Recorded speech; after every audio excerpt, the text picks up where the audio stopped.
si Don Brandy. Nandito yung pumatay kay Ate Marcela.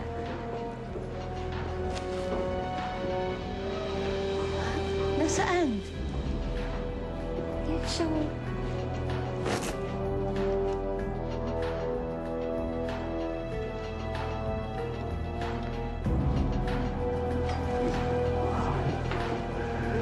Presente, senyorita. Sino yung estrangherong yun? Isang kaibigan.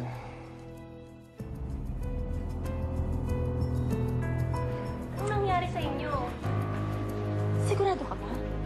Sigurado ka ba siyang nakita mo pumatay sa kapatid ko? Ang nakita mo ay si Ramon Pelaez, na pamangkin ni Don Roberto, na pinsan ni Antonio. Tama ang hinala ko. Ikaw nga ang Indio na nakilala ko sa merkado. Pero isa ka palang prinsipe. Anong ginagawa mo sa lugar na yun nung gabing magkita tayo? Nalilito ako. Sino ka bang talaga? Hindi ako maaaring magkamali. Anong gagawin natin ngayon? Kailangan ko sabihin kay Antonio.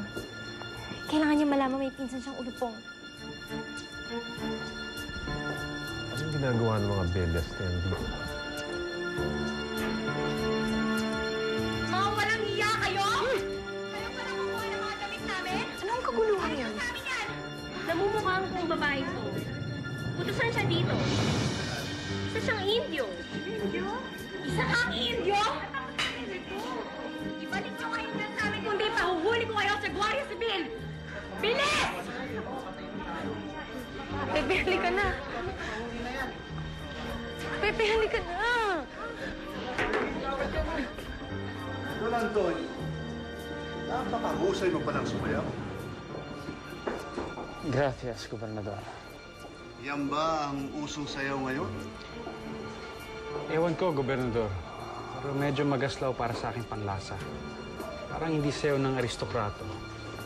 Sayaw ng mga Indio. At ano naman ang masama sa sayaw ng Indio? Kung bigasin mo ang salitang Indio, para itong isang sumpa. Hindi nga ba sumpa ang mga Indio? Hindi nga ba sumpa ang maging mangmang at walang silbi, kundi mag-araro at magtibag ng adobe? Para silang mga taga. Kailangan lipulin bago pa sila dumami. Di ba, pinsan? Ano sa tingin mo? Palagay ko, pinsan, tama ka sa sinasabi mo. Sí. Esa es la verdad. Bueno. Perdona. Paano mo nasabi yan, Indio? Mali ka sa'yo yung hinala, senyorita. Isa akong aristokrato. Ako si Don Antonio Pelaez. Nagkamali ka sa akin. Oo. Nagkamali nga ako sa'yo.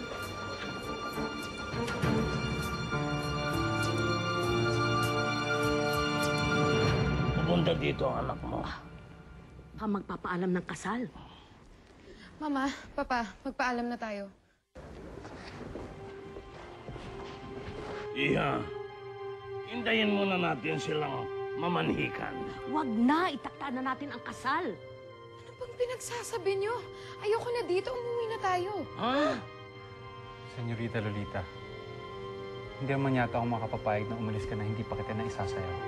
Hindi pa kami alis, iho. Sige, sumayaw kayo hanggat gusto nyo.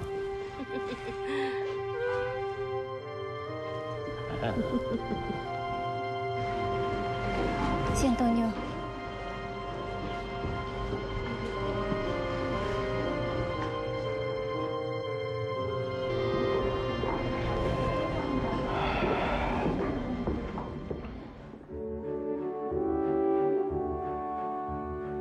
Es muy hermosa. Entiendo por qué esto es difícil para usted. ¿Cómo podrá amar si no puedo decirle quién soy realmente? Ese es el precio que tiene que pagar. Si quiere guerra, no tendrá amor. El amor y la guerra nunca pueden coexistir.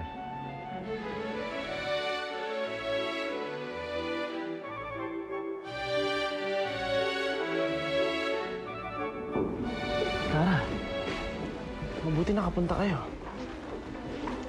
Antonio, may kailangan ka malaman.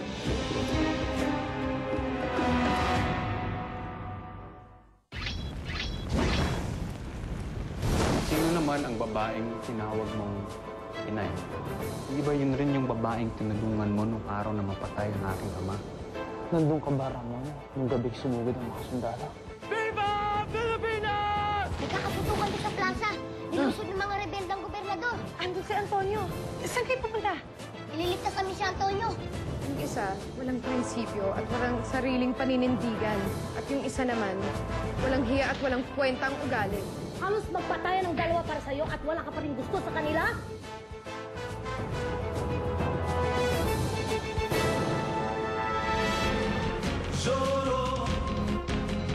Solo